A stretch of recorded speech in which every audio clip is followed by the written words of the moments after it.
I'd like to welcome everyone to the 2019 Yoder Bilingual Academy Storytelling Competition. This is grade 5 and 6 story, which means they will be up here without their papers, memorize the whole story, and telling it to the judges and our TV audience. My contestants, don't worry about the camera. Worry about your judges. These are the people you are trying to impress. The TV is not going to give you a score, so don't worry about them. To most of you have been up here before, but just to let you guys know, there is a bell system. At the 2-minute and 30-second mark, you will hear this. Do not stop. Continue going, continue going, continue going. That is just 2 minutes and 30 seconds. You then have 1 more minute, and at 3 minutes and 30 seconds, you will hear this.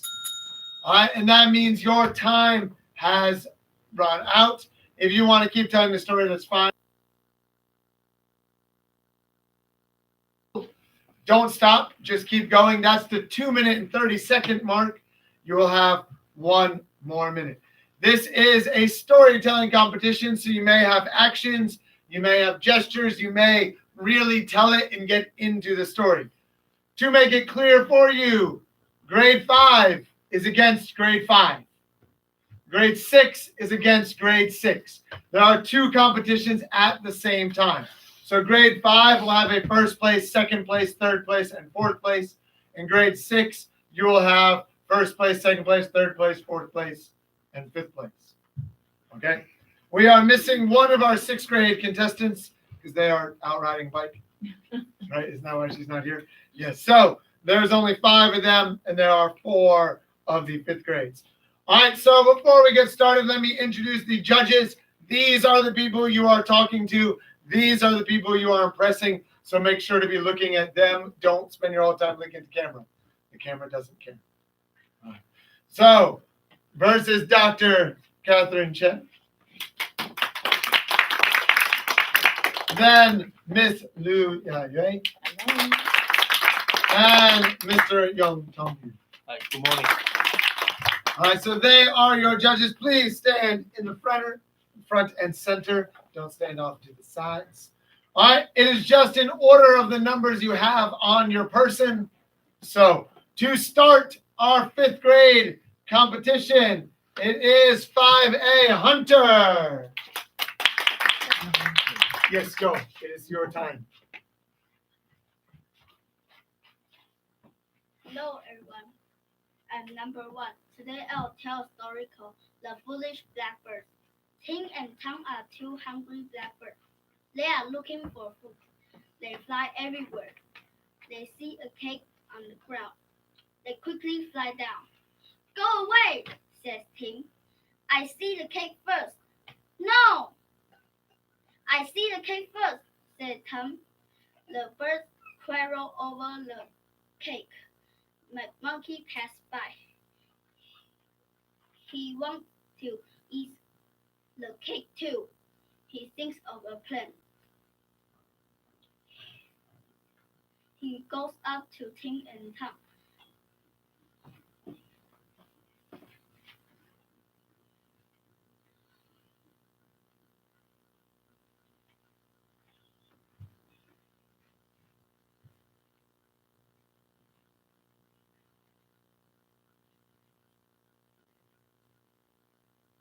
There's only one way to stop the quarrel.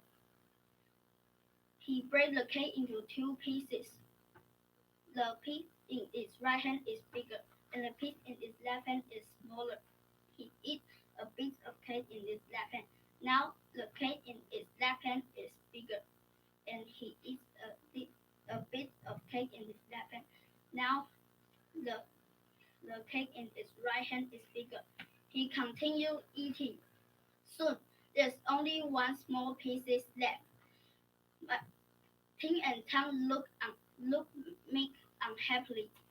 Give us the last piece, said Ting and Tang. Mike shook his head and said,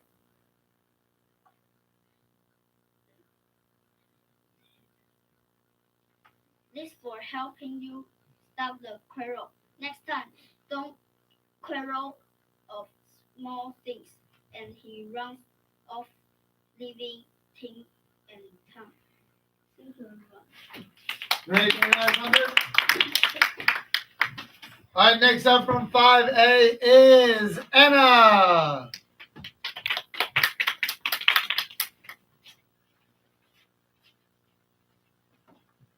Hello, everyone. My name is Anna.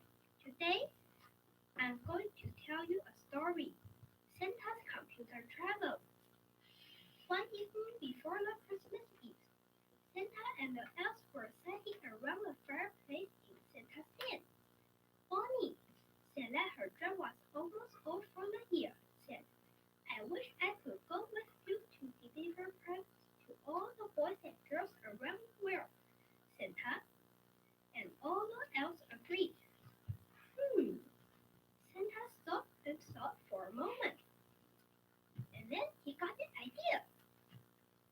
Why, you can all go with me on my journey Christmas Eve, said Santa, with a twinkle in his eye. You can go with me on the computer. The elf scanned Santa's computer. On the screen, there was a computer again. Santa's Christmas Eve trip. At the Christmas Eve, the elf played the computer again and moved Santa from house to house, rooftop after rooftop, tiptoeing through doors big and small, and hopping down chimneys. But something happened. Santa is delivering presents at one house, and the child woke up. You can let a child see Santa without Santa out of here, Bonnie exclaimed, and she quickly pressed down the button. Magic dust button, and Santa and all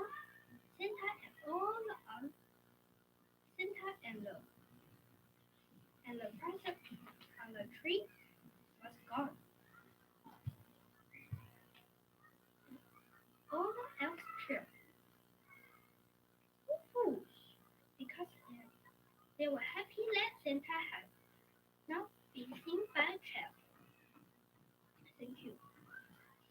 Thank you, Hannah. All right, next up is 5B. Did I say your name? Jenny. Hello everybody, I am contestant number 3, and today I will be telling the hiring a fox as your shepherd. An old woman needed someone to watch over her sheep when they were out in the fields. A bear applied to the job. Well, I don't know. You seem very gruff. How would you call my sheep if you were their shepherd? I would call them like this. Gruff, gruff, gruff.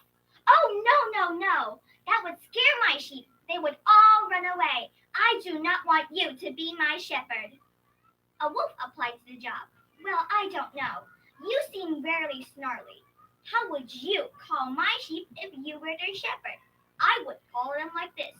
Wow-oo! Wow-oo! Wow-oo! Oh, no. That would scare my sheep to death. They would all run away. I do not want you to be my shepherd. A fox applied to the job. Well, you seem like a respectful fellow. How would you call my sheep if you were their shepherd? I would call them very gently, and the sheep will come all right to me. I would call like this. Little sheep, it's time to sleep. Gilly bone, come home. Oh, how sweet, said the old woman. You can be my shepherd. The next day, the fox took the sheep out in the fields. When they came back, the old woman did not notice that one was missing, and the next. On the 5th day, the old woman suddenly noticed that she once had 10 sheep, but now she only has 5. So that's how it is, thought the old woman. Picking up her heavy chunk of milk, she heaved it at the fox. You cannot work for me anymore. Ow! The fox ran off. And so that is why foxes just had white spots on the end of their tails.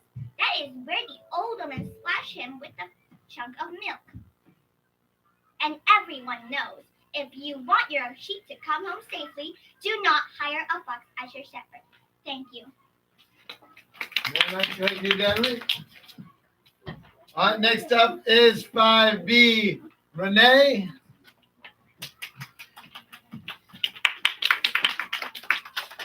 Hi everyone, I am contestant number 4. Today I am going to tell you a story called The Meaning of True Wealth. There was a girl whose family was very wealthy. One day, her father took her on a trip to the country, where he aimed to show his daughter how poor people live. So they arrived at a farm of a very poor family. They spent several days there. On their return, the father asked his daughter if she liked the trip. "Oh, it was great, Dad," the girl replied.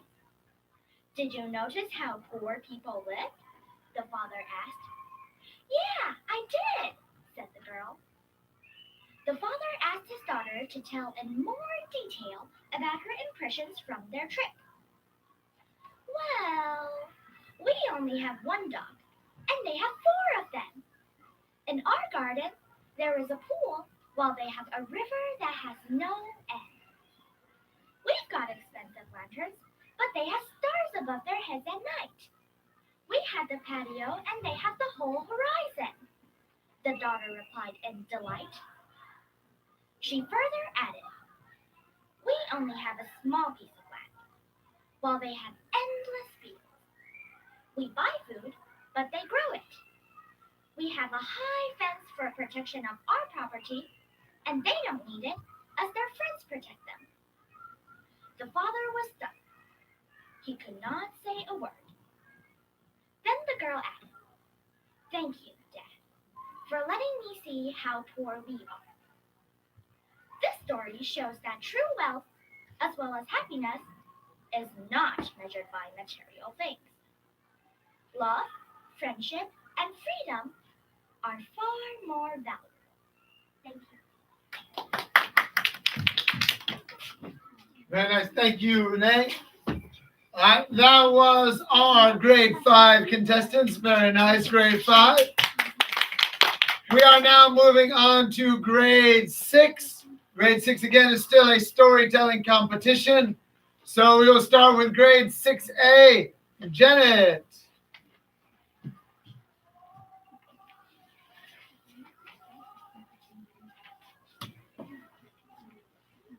Good morning.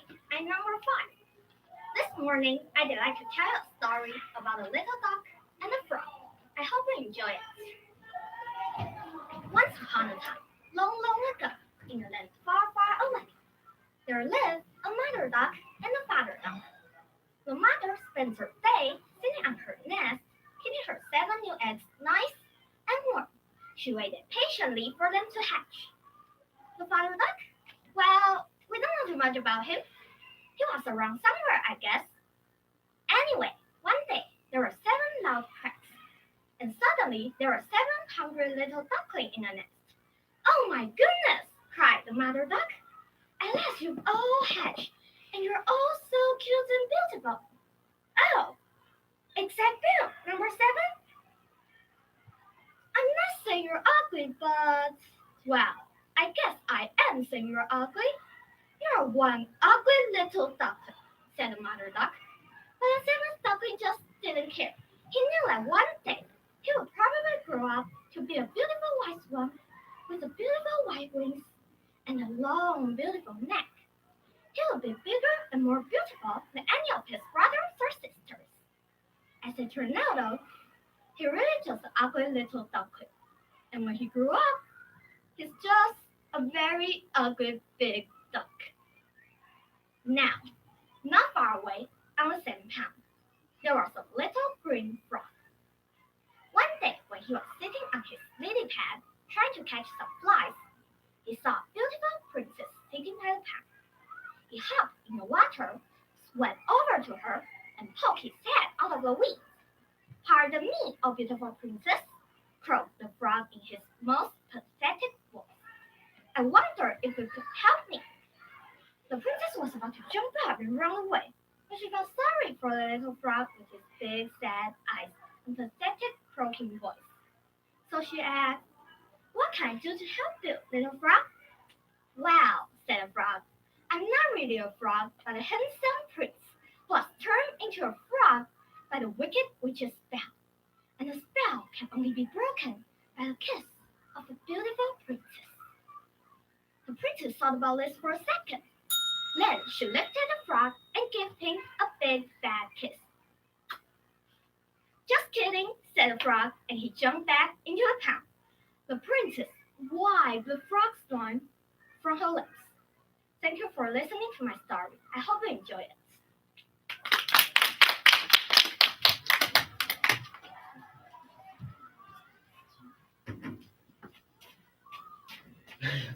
Thank you very much, Janet. Next up is also from 6A, Herman.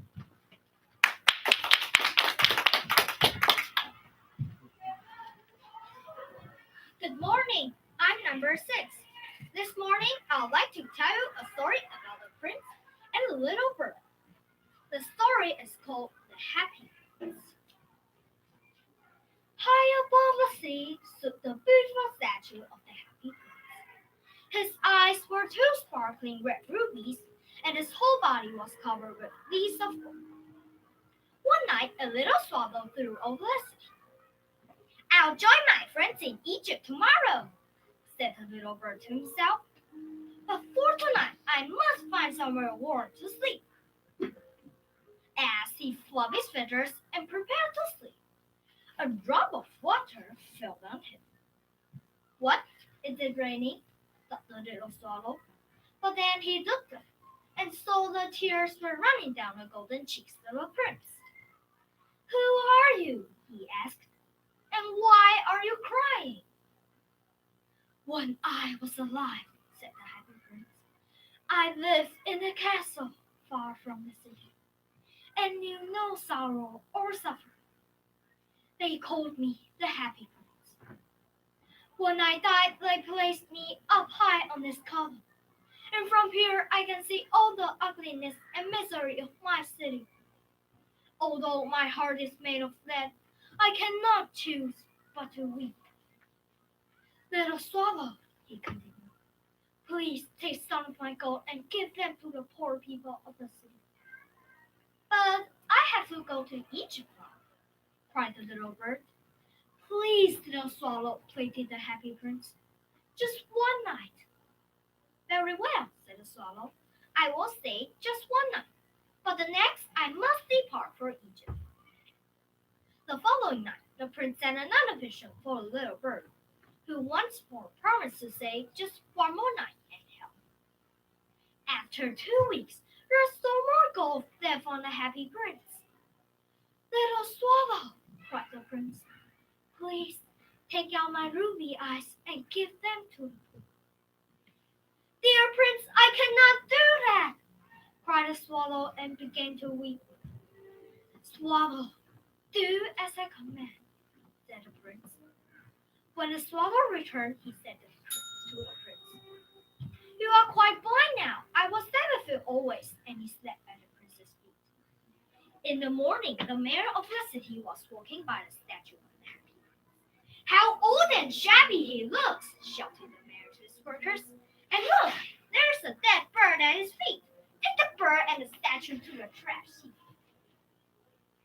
"Bring me the 2 most precious things in the city," said God to one of his angels. And the angel brought him the letter of the prince and the dead bird. Thank you for listening. Very nice. Thank you, Herman. We are now going on to 6B. And first up for 6B is Serena.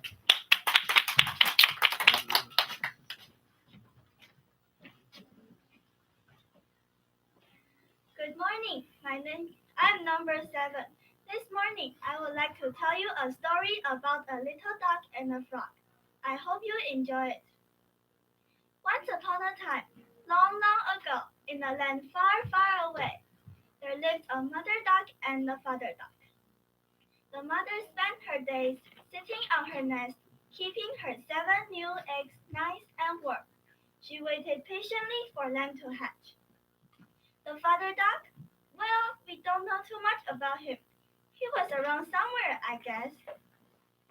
Anyway, one day there were 7 loud cracks, and suddenly there were 7 hungry ducklings in the nest. Oh my goodness, cried the mother duck. At last you've hatched, and you're all so cute and beautiful. Oh, except you, number 7. I'm not saying you're ugly, but, well, I guess I am saying you're ugly. You are one ugly little duckling, said the mother duck.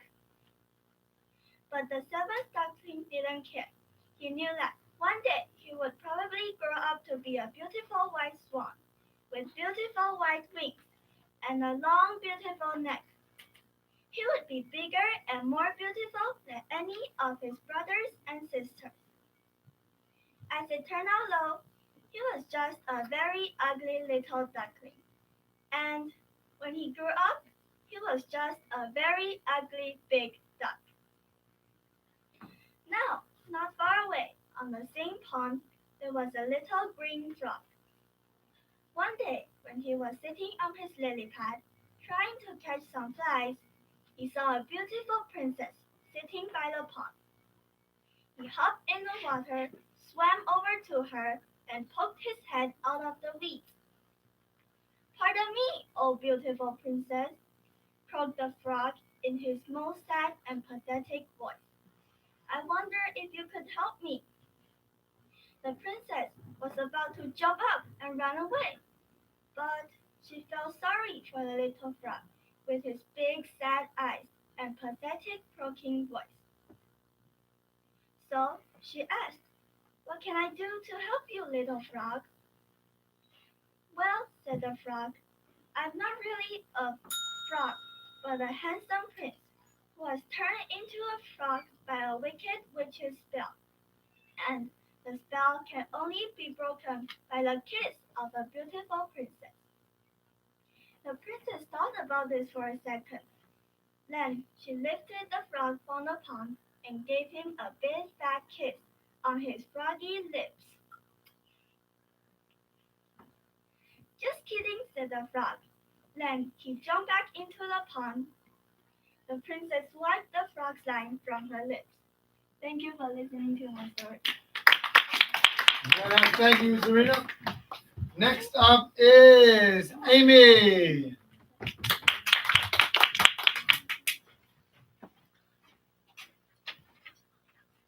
Good morning. This morning, I'd like to tell you a story about a little duck and a frog. I hope you enjoy it.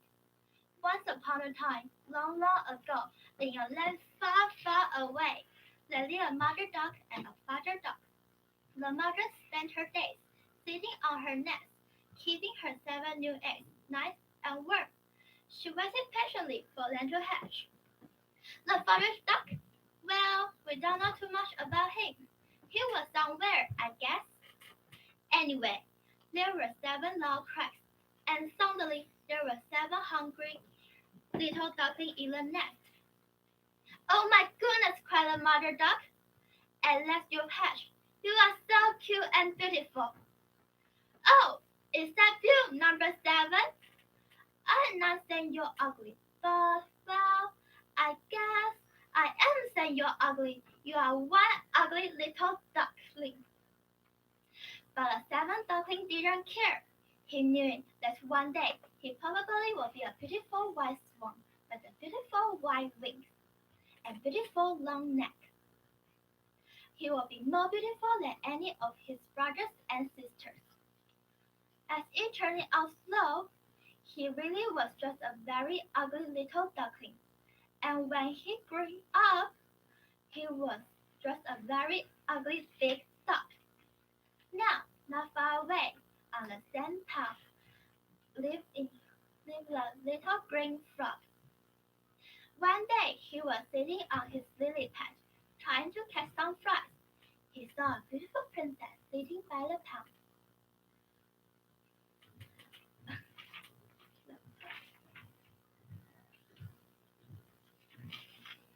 Pardon me, oh beautiful princess, croaked the frog by in his most sad eyes and positive voice.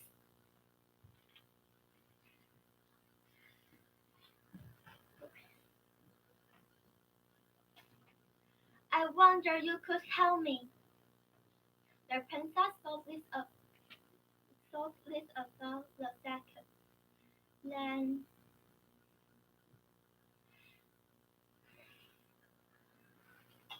she asked, "What can I do to help you, little frog?"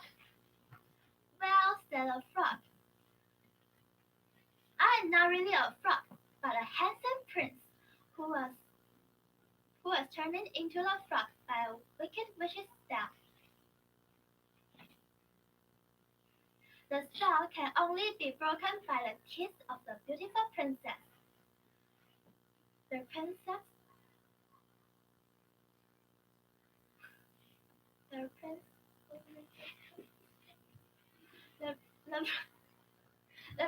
saw this about a second. So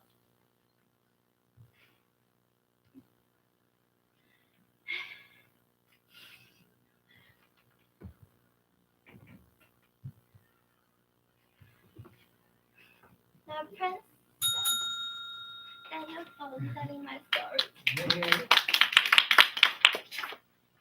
All right, and next up is our last grade 6 competitor. It is Eagle from 6C.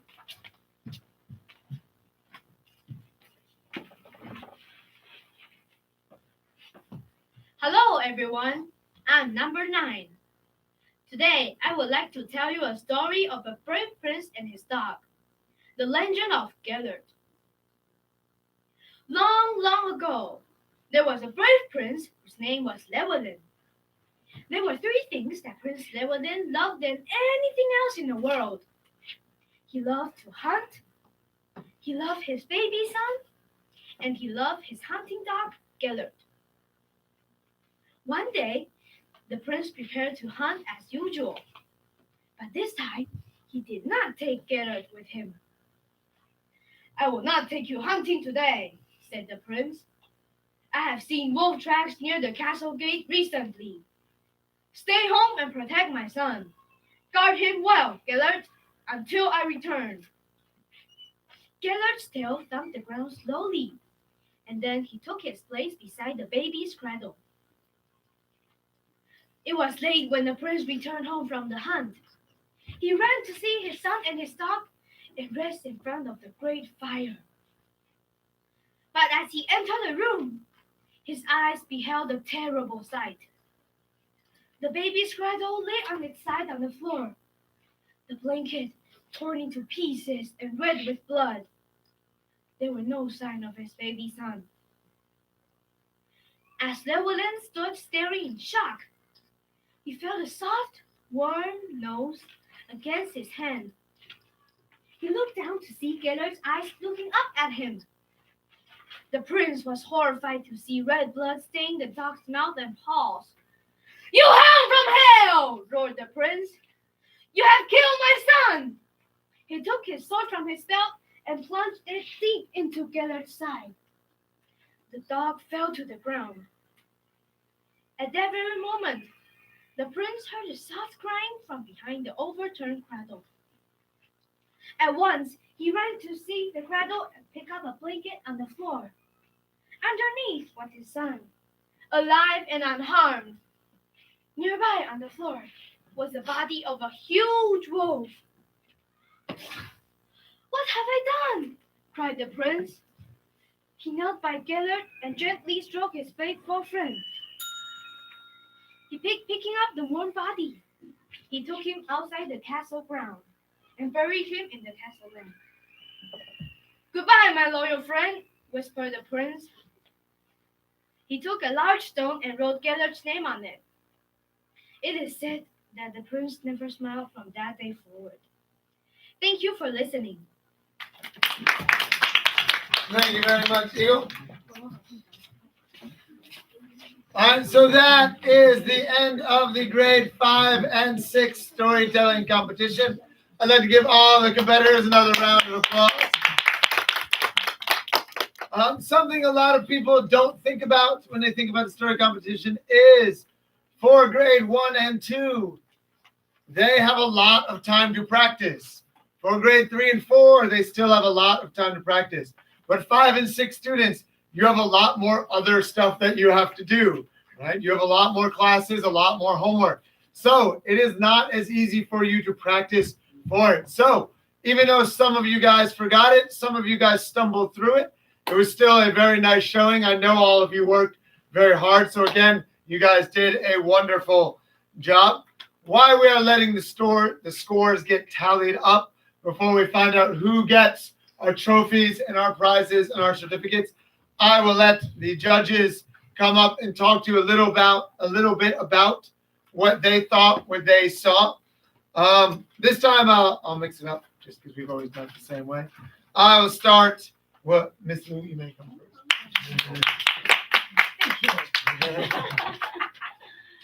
Hello. Oh, it's really very hard for me to tell you something because you're really, really very good, And all the competitors are generally very good enthusiasm and had clearly practiced well, I think. Yeah. And the intonation of most of you was very clearly and careful and expressively into the storytelling. So I think, remember, make it a fun story. You are not a robot, okay? Just you want to tell us the story, okay? So don't just keep memorizing, okay, and speak the story out. You have to tell us your fun story, and you can use your body language and proper stress improve on the important words and change your voice. I think like Jenny and Renee, right? Yeah, okay. Besides, when you stand here, show your confidence. Yeah, and I'm sure you have much potential to be a very good storyteller. Okay, yeah, well done, very good. Yeah.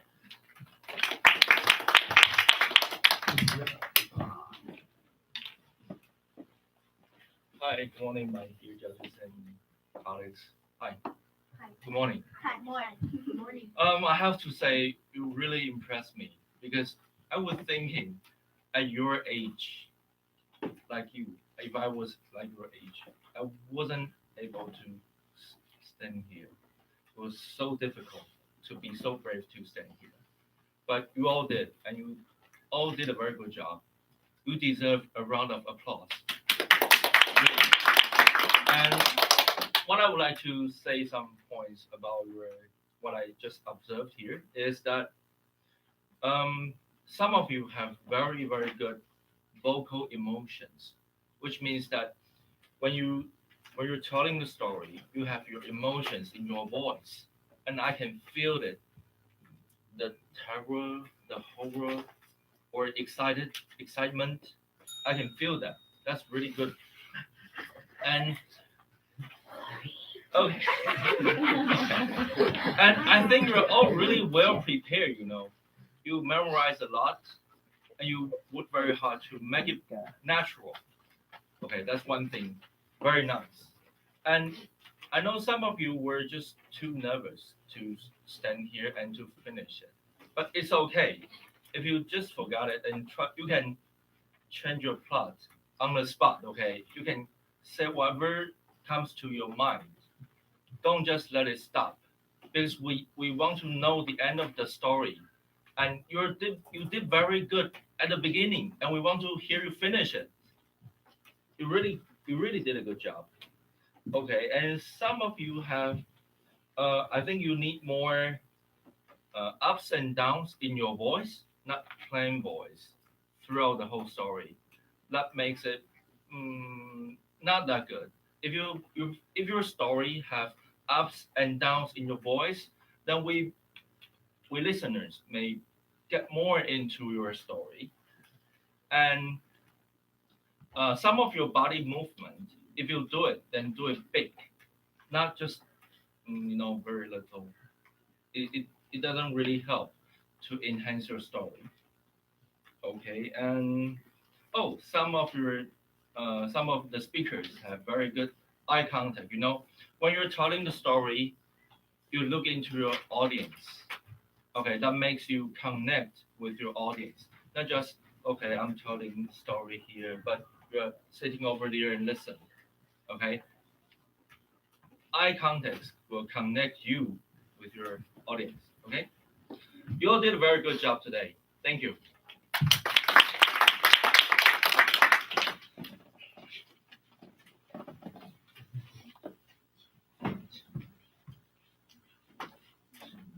Well, again, you do really, really, really good. I teach in the university. I just wish my university student can be like you. Now I'm scratching my head. Remember what I did wrong. But anyway, you guys are fantastic. Absolutely fantastic. I'm going through individual one just so that Hunter, really nice hand gesture. And it's quite okay that you're nervous. That means you care, right? If you are not nervous, that usually means you don't really care. And in fact, even when you're nervous, you have that good composure. Just sort of like, fine, I am nervous, but you're not really. And then you sort of keep going. So that's really, really good. Really good on that part. So it's okay to be nervous. I'm actually also nervous too. Anna, nice posture. The way that you stand, it's sort of like, you can use a little bit eye contact, like Director Yong say. Look at us. Look at us. All of us. Or the camera. Gently. Do I pronounce it right? Gently. Great emotion in your story. You had that. You the way you say it, I just really wanted to know what you were going to say the next. So like I'm really following your story. In fact, quite entertaining. It's very, very entertaining. That's what I thought. Despite you were a little bit nervous, but overall a very good eye contact. I felt your emotion in it. So that was what I really, really appreciated. Renee, you also have a lot of emotion in your storytelling as well. I can tell. And your content is actually really rich, really, really rich. The only thing is, I wasn't sure what you were going to do with the mask. I thought that was a prop. You were having the mask on your head. That's because I'm sick. Right.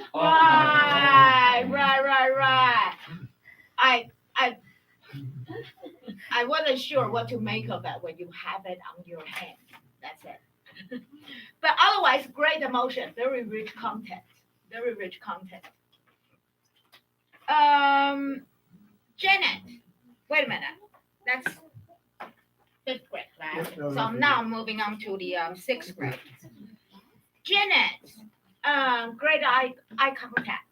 I see you have the contact with us. I feel like you are using your eyes to interact with us.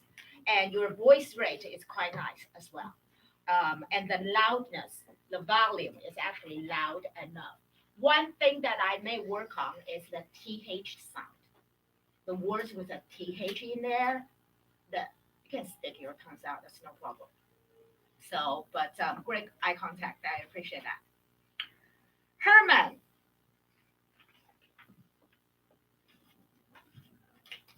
Have you thought about going to Hollywood? I'm just saying. Very good value and great storytelling. I see your emotion over there, and you're very well prepared. Very, very good. I definitely see there's potential if you're interested in.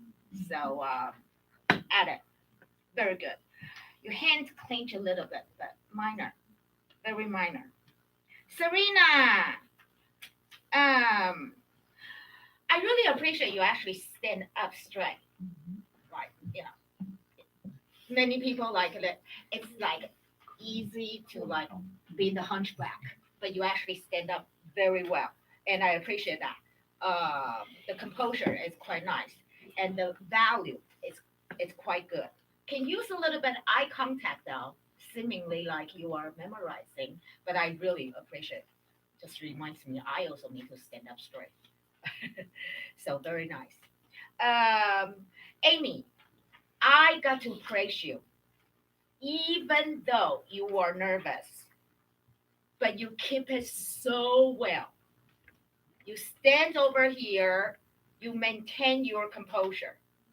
That's something I got to praise you. It's really not easy. I like I said, I have seen my student, and you didn't even apologize. That's even much better. You stand over here, you're waiting. Sure, I may forget, but you let it go. So I really, really appreciate your composure. I really appreciate that. Ego, and you own the stage. You basically use it, you utilize it very well. The space, you utilize it very, very well. Not particularly just on one spot. You own the stage. That's all I can say. Very nice gesture, and you seem very comfortable out here as well. So great job, actually, all of you. Really, really, really. I think my university students should learn from you. So good job.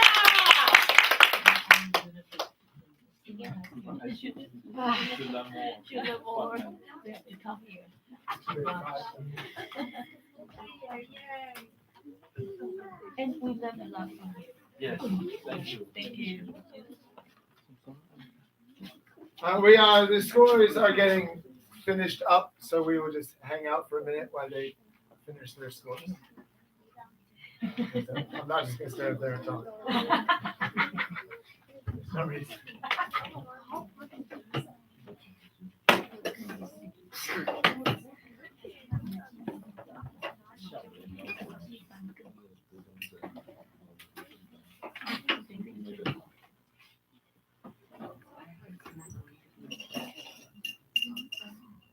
Who thinks they won? Serena, I was asking if you thought you won, not point to the person you think was the winner.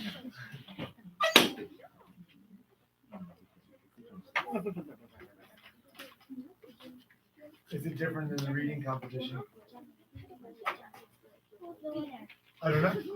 I'm not in charge of it at all. I don't. Who do I think is the winner? I think I am the winner.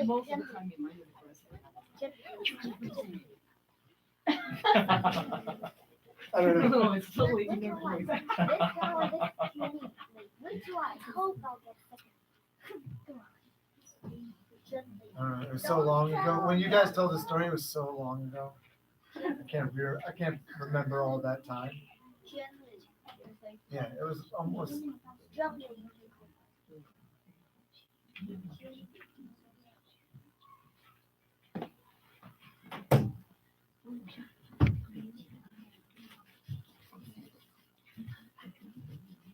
Jenny, will you be happy? Will you be happy with fourth place? Will you be happy with third place? First, second, and third. Just not fourth. Yes. Can you get a little piece of paper?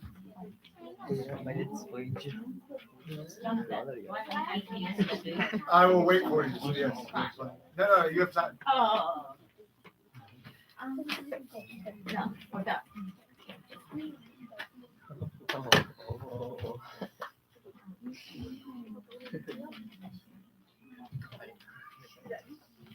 Are you guys talking about one?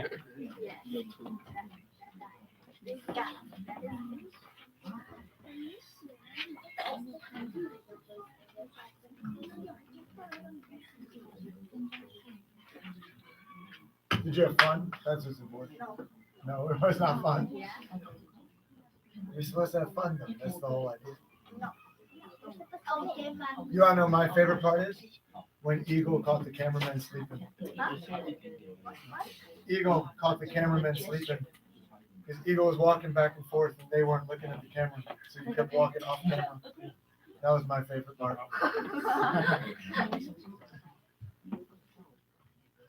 I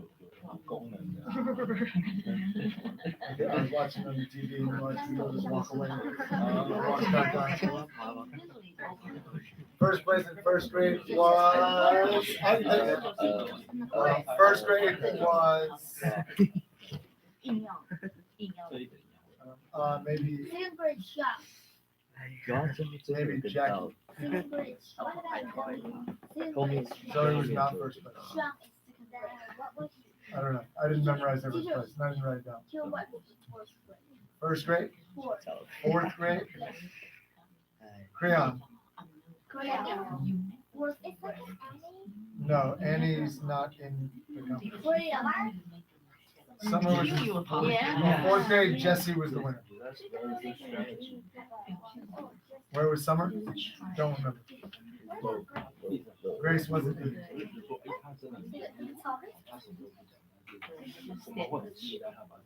Are you ready?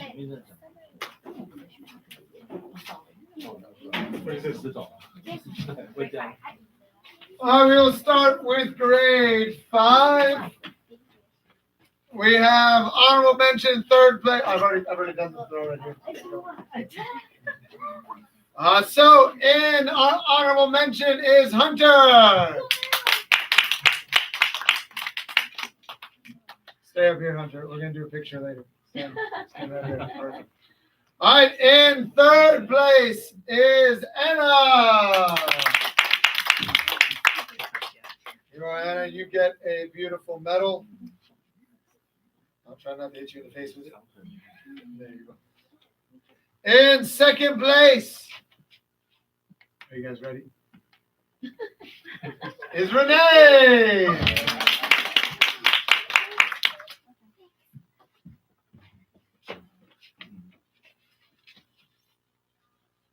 I'm sorry. And in first place is Jane Lee. Very nice, Jane Lee.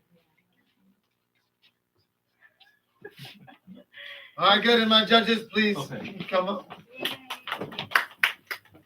All right, look at the camera. Evan has the camera. 1, 2, 3. 1, 2, 3. All right, very nice. Thank you. You may sit back down. Congratulations. Yay. All right, and sixth place. And our first honorable mention is Amy.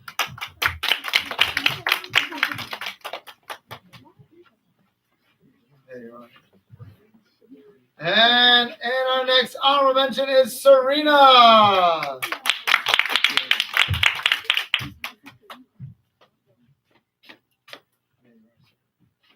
And in third place is Janet.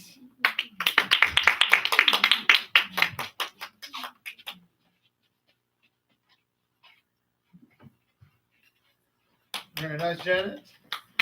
And in second place,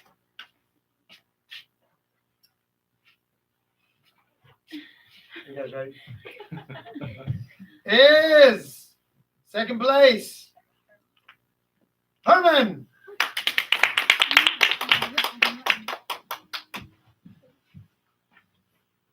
Very nice, Herman. And in first place is Eagle.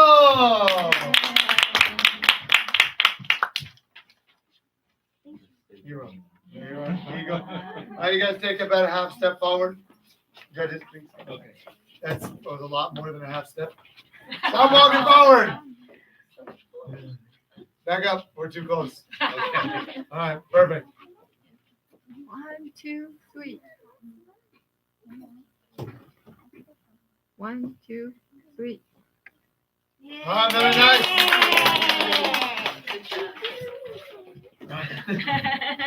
All right, very nice, contestants. That was a good job. Thank you again, judges.